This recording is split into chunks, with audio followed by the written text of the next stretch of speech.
trader en tendance, c'est le plus important. Qui marque donc la tendance du mouvement en cours. Pourquoi c'est hyper important de trader en tendance? On va voir ensemble comment trader la tendance. Donc la règle numéro 1, ça va être suivre la tendance. Apparemment, quand on veut se mettre sur les marchés financiers, on tombe rapidement sur un aspect présenté comme primordial. Il faut aller dans le sens de la tendance. Quand on démarre, on trouve cette phrase simple. Et très clairement, c'est normal, car la plupart des vidéos nous montrent comme ça quelque chose de facile à faire. Mais dans la réalité, quand on commence l'exercice, on se rend rapidement compte que le sujet n'est pas aussi simple que ça, et que peut-être qu'on ferait mieux de s'appuyer sur le travail d'autres personnes plus expérimentées. Et ça tombe bien, parce qu'en 2025, c'est largement possible. En fouillant un peu, on tombe rapidement sur des spécialistes, des personnes très expérimentées dont c'est le métier, qui proposent, parfois même gratuitement, de nous dire dans quel sens peut aller le marché. Et si ces personnes mettent ça sur un site qui s'appelle BFM Bourse, forcément, on a un a priori très positif. BFM, comme BFM TV. Quand le site fait partie du même groupe et qu'on sait que cette chaîne est une des plus grosses chaînes d'information en continu, forcément, là, ça inspire la confiance. Du coup, si le même groupe propose des analyses pour définir où vont certains marchés, forcément, c'est prometteur. Donc là, on va regarder en détail le travail qui est proposé, puis on va voir comment faire pour utiliser ces informations, et surtout, on va prendre un moment pour valider leur intérêt ou pas. Et comme tout bon youtubeur se doit de le dire une fois de temps en temps, reste bien jusqu'à la fin, il y aura des surprises. Pour commencer, on va se pencher sur le site en détail. Quand on arrive sur le site, on tombe sur plein d'articles liés à la bourse. On a des actualités concernant les chiffres clés des sociétés. On a des chiffres montrant l'évolution de certains cours. On a des actualités économiques générales ou plus spécifiques pour certaines sociétés.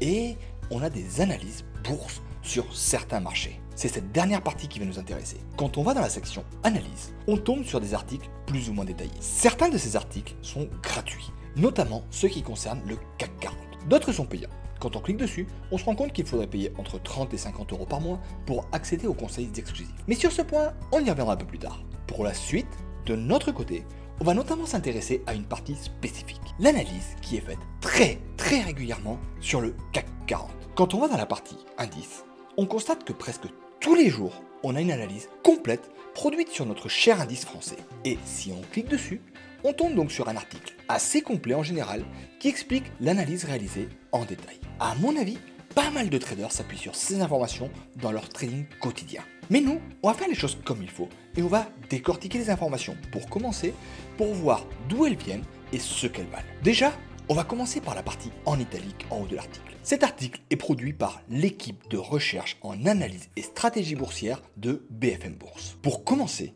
on va déjà se renseigner sur cette équipe. Ce qui est dommage, c'est qu'on n'a pas les informations claires. Dans la section questions fréquentes, on a cette question-réponse. Qui gère le portefeuille?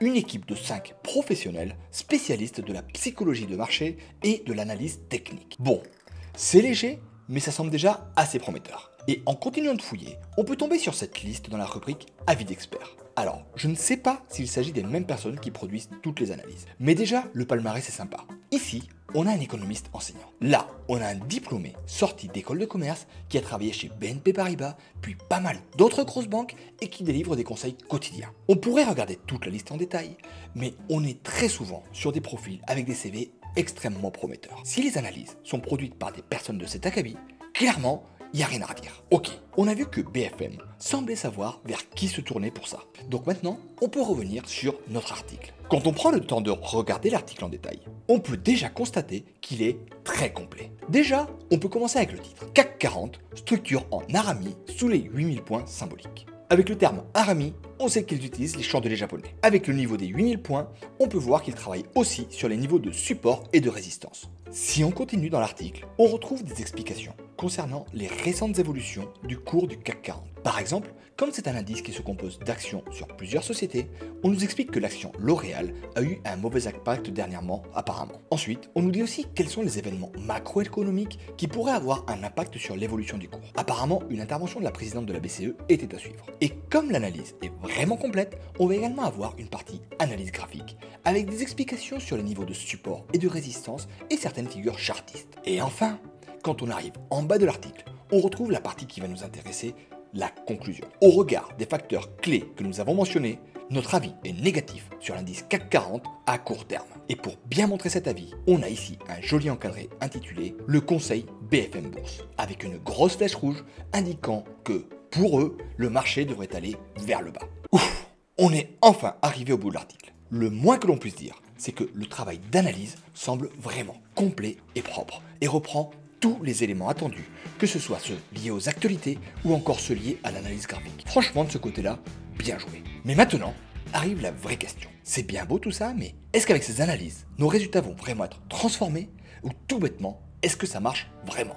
Et alors, question encore plus bête, comment savoir si ça marche? Pour répondre à cette question, il faut se poser une question toute simple. Ça veut dire quoi cette flèche qui monte ou qui descend? Eh bien en théorie, ça veut dire que si la flèche est verte, on devrait plutôt faire que des achats. Et si la flèche est rouge, dans ce cas, on devrait plutôt envisager les baisses parce que le marché serait baissier. Pour savoir si les choses marchent, finalement, une manière extrêmement simple de faire pourrait tout simplement être de passer un ordre dans le sens du pronostic lorsqu'il apparaît.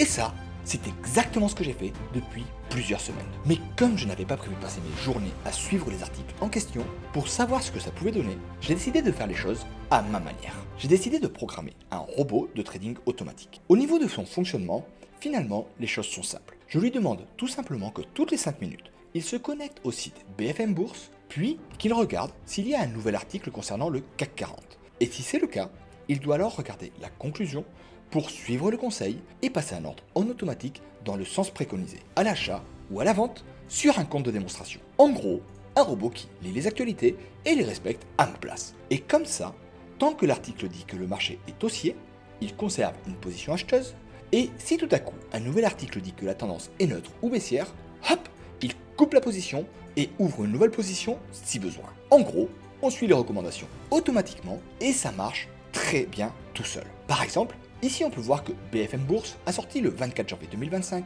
un article disant que le marché était haussier. Et bien dans la foulée, mon robot de trading ouvrait une position acheteuse. Et comme le 27 avril à 8h30, un nouvel article concluait que le marché semblait baissier, hop, le robot fermait le trade acheteur et ouvrait à la place une position à la vente. Et depuis maintenant 3 semaines, contrairement à ce que font tous mes autres robots de trading sur mes comptes réels, celui-ci suit à la lettre les pronostics de BFM Bourse. Et donc maintenant, j'imagine que tu dois commencer à te demander, bon finalement ça donne quoi tout ça? Patience, on va regarder ça ensemble. Le 24 février donc, le premier trade a été déclenché à l'achat suite à un article intitulé CAC 40 en zone de surachat à très court terme. Le trade a été passé à ce niveau et le marché est alors monté pendant 1h30 puis il n'a cessé de descendre. La fermeture a eu lieu ici, ce qui a fait un trade perdant. Cette fermeture a été produite avec un article du 27 février intitulé CAC 40, les 8000 points, un premier obstacle technique tangible, qui disait que le marché était baissier. Et du coup, le robot a ouvert un trade à la vente à ce moment précis, ici. Bilan, le marché est passé sous le cours d'entrée pendant un très court laps de temps avant de remonter comme un fou. Raté. Du coup, au final, le trade a été fermé encore en négatif, avec un nouvel article du 29 février.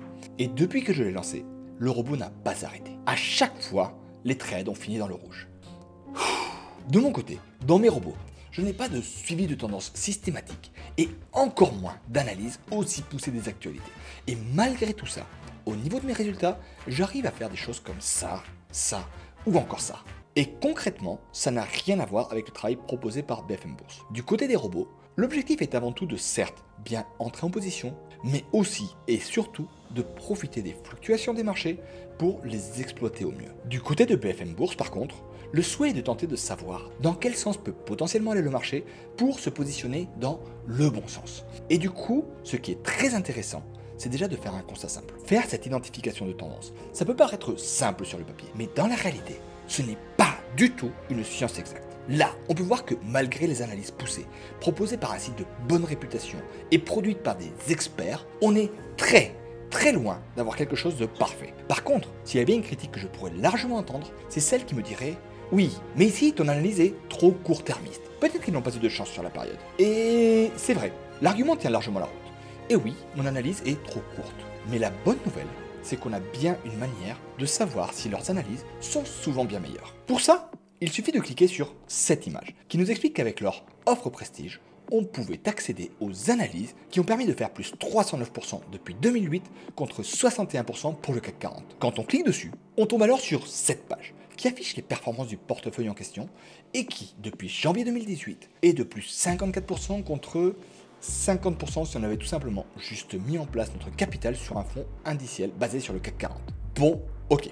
Et ce qui est intéressant, c'est surtout de descendre un peu et de regarder notamment ces deux courbes. La verte représente les performances de leur portefeuille de trading et la rouge, les performances du CAC 40. Si on regarde d'un peu plus près, on peut voir que depuis décembre 2020, les performances stagnent alors que le CAC 40, lui, progresse. D'ailleurs, dans le simulateur juste en dessous, si on demande l'évolution du capital depuis janvier 2021, soit maintenant depuis plus de 4 ans, en partant de 100 000 euros, on aurait perdu 20% du capital, alors que le CAC 40 a progressé de plus de 40%.